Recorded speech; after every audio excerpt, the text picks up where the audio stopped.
So, sabog-sabog yung hair ko, guys. And I don't care. Kaya muna kasi ito naman ang sasagutin natin. Pag nagbayad ba agad, lalaki po yung mahihiram. Yung ibang, online app.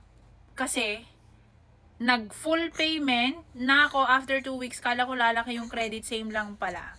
Alright, so ito yung misconception ng mga ibang users na kapag nanghiram ka at pag sinoli mo agad, and yung credit line mo tataas din. May mga ganun siguro, pero parang wala pa akong na-encounter.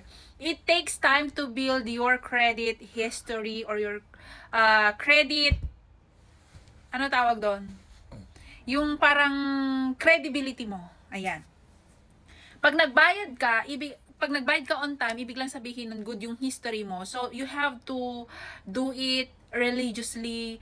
Mga ilang beses kang umutang, siguro months, taon, ganyan, para ma-build mo talaga yung pattern mo. Para malaman nitong mga bangko or mga financial institutions kung paano ka ba magbayad. Ayan kasi yung inaano nila, inaaral muna nila. Tinitignan muna nila kung gaano ka ka-good payer bago nila taasan yung credit line mo. So sa bangko kasi may feature doon na pwede kang mag-request ng credit limit. Kung alam mo sa sarili mo na nakapag-build ka na, kasi may ibang bangko na hindi nagbibigay ng automatic increase. So, pwede kang mag-request ng credit limit increase. At ma-approve naman yun based pa rin sa history ng payment mo. Ngayon, itong mga loan app na to, meron naman yung automatic magi-increase basta na provide mo na or na pakita mo na yung kung gaano ka kabuti sa pagbabayad ng mga inutang mo. Wala pong automatic like pagkabayad mo ngayon, tapos maya-maya maisipan mo humiram mas malaki na. Walang ganun. Okay? So, it takes time talaga na magpa-impress tayo sa mga loan app na to na meron tayong good payment history.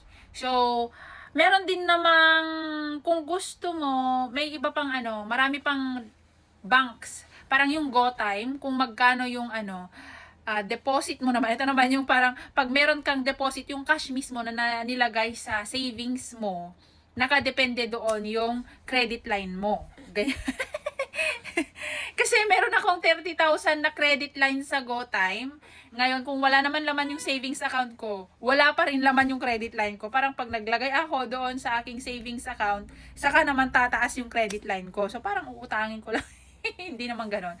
Nagbe-base lang sila kung magkano yung laman ng savings account mo na ibibigay para sa credit line mo. So, yon. In short, you have to show any financial institutions, establishments, how good you are in repaying your credit.